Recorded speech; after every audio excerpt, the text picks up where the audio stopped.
He now takes them to show his lab, and Finist asks him, "How did you prepare that special kind of liquid? Can it cure my eyes?" The scientist says, "No, it can't, but yes, I have something else for you." He gives him a pair of glasses, with the help of which Finist could see everything clearly, and he was very happy with this. The scientist tells the common people that through science, some things, and those who use magic and magical items, harm the world. And to eliminate those harmful things, I have also created a machine. To give them an example, he now takes out the lamp that he had bought from the looters. Yaga told him to stay away, but the scientist was not afraid and rubbed the lamp from which the genie came out. And then he turned on his machine, which had the genie circulating around and had entered through his door. As it ended, the scientist said to those people, "Look, I have also eliminated the genie." As night fell, the scientist realized that a strange monster had appeared in the nearby mountains, which can harm ordinary people, and now he has to capture it. He told Finist that its face is like a lion's, and its 2 fangs are like a snake's.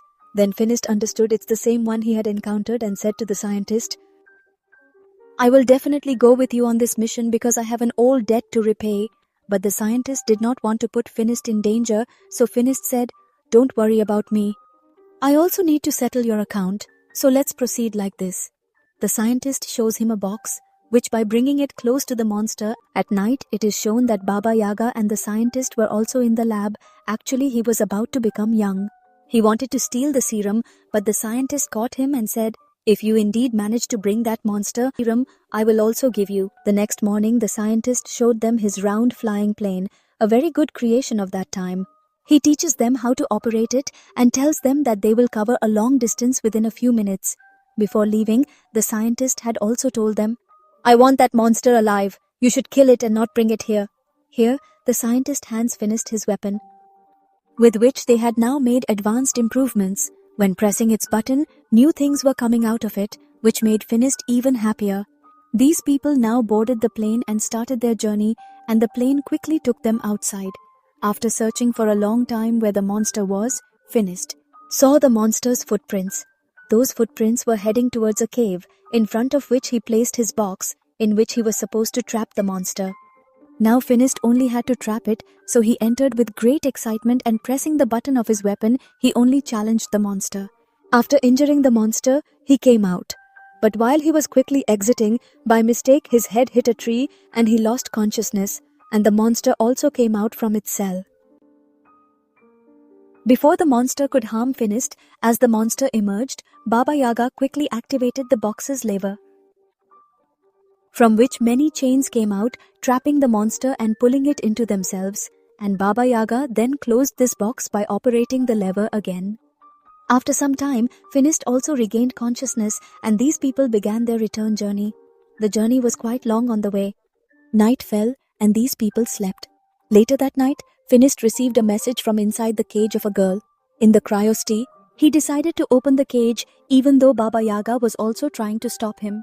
But Finist opens the cage and sees that inside was the same princess about whom stories had been made. Baba Yaga said, "This means that the monster is actually the princess." Yaga sets up from behind. Finist says not to let her out. Letting her out could be dangerous. But Finist was not listening to her because he had grown fond of the princess before he could take her hand and pull her out from there. From behind, Baba Yaga pulls the lever and closes the cage again, and Finist also becomes trapped inside, as we see inside. That girl does not let Finist hold her hand and tells him that she has a curse. Whenever someone touches her hand, she turns into that wild monster. But I'm not evil, I don't harm anyone quickly, so please do not try to harm me, and no one should be harmed because of me. That's why I live in the distant mountains, but humans never let me live anywhere. In one scene, we see a scientist who had stolen a farmer's cat. The farmer started begging him, saying the cat doesn't spoil anything, it actually benefits us. At night, this cat becomes luminous, which makes our house sparkle, but no one listens to the farmer, and the scientist takes his cat and places it under the same machine that has the magical power of anything. And in this way, that machine also extracted the cat's magical power and all the serum that comes out from that cat's magic. He then takes it and keeps it in his locker, where we saw that he had already collected a lot of serum here finished. and the princess began to fall in love with another. Baba Yaga and Andy are bringing them to scientist Webas. When these people reached the scientist, they stood away from the lab and started watching the scientist. What did they see? The scientist had taken the magic of a magical bird. He had extracted all the magic and made serum from it to put into his robots. That is, these robots were not his own inventions. These robots were also running on magic. The magic that he used to extract from other magical things. Now, Baba Yaga appears before him in anger and tells him, "You are a liar. All these works of yours are not your inventions. These robots of yours also run on magic. Even your age has been extended by this magic. And you obtain this magic by killing innocent beings." Upon hearing this, the scientist gets angry and says, "I do not leave those who know my truth alive." Baba Yaga and Andy both become frightened and start to flee from there. Baba Yaga had quickly confined the princess and Finist as well, because she knew that now the scientist would also deal with them badly. Upon hearing this, the princess says, "I know about him. I know about him. He has been after me for quite some time." During their conversation, the scientist arrives here. He knew that these people would try to escape from here. Therefore, using all his turtle reports, he had them imprisoned and then started extracting magical power from inside the princess as well. Upon seeing this, Finist became enraged and tried to save the princess by approaching her, but he couldn't save her. He grabbed his companion's hand and turned him into a monster. As soon as the queen consort broke her chains, she fled from there. Immediately, using the broken chains, Baba Yaga and Finist, they try to escape from here with the camel, but the scientist's men were already chasing them. Abhaya uses her magic in her hands. She turns some of Tarboos's seeds into tarboos and attacks them. On the other side, the scientist now reveals a very big title to capture Baba Yaga and Finist, wanting to catch and kill them by any means. Although Andy told him that the Jadwe serum you have is not enough, he did not listen. When he came out to the palace, as soon as he appeared, the whole palace was destroyed.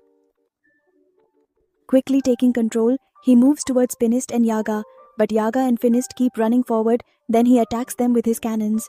Seeing that the threat has increased, Finist tells Yaga, "Distract him, I will try to overpower him.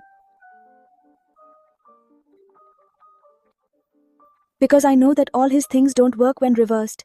She stood before the Gangol tank as the scientist's magical machine began reversing the magic inside Baba Yaga. Due to the magic reversal, Baba Yaga started looking old, and seeing this, Finist became furious. But even after a long time, Baba Yaga was not affected. The scientist was distracted. Finist also climbed on top of his title. And as soon as the scientist noticed this, he swallowed the turtle's tentacles and tried to make Finist fall by his own means. Finist did not fall, but his glasses fell, making him unable to see. Baba Yaga had already seen him with his glasses off. Therefore, Baba Yaga now instructs him to fight by watching him from below, after so much time. The most prominent queen consort had also arrived here, seeing which the scientist got scared. From above, Finist also tied his chain around the turtle's neck and turned it upside down immediately, causing all the Jadwe serum inside to fall down, and the scientist got badly trapped trying to save himself. He tried to fly using his magical wings but couldn't, and fell into his own magical serum, dying. It is shown here that Finist was also unconscious due to exerting too much force. Seeing him fall like this, she started crying, because now the queen consort had fallen in love with him. As soon as her tears fell on Finist's eyes, Finist regained consciousness, and surprisingly, his sight was also restored. Here, Finist expresses his love to her and asks to stay together forever, but the queen consort tells him that because of the curse, "I don't want to stay with you." If you ask how she wants to meet, then Finist becomes sad and returns to his village with his remaining companions. He was still missing the queen consort, while it was shown here that Baba Yaga was searching again for the recipe to become young, and then he finds a way to fix the curse of the queen consort. He happily goes to Finist and tells him the good news that the queen consort was cursed by jealousy, in which the sister was not at fault, and that the curse can be fixed, and we find out that these people will handle the next mission to remove the curse, but for now, the movie ends here.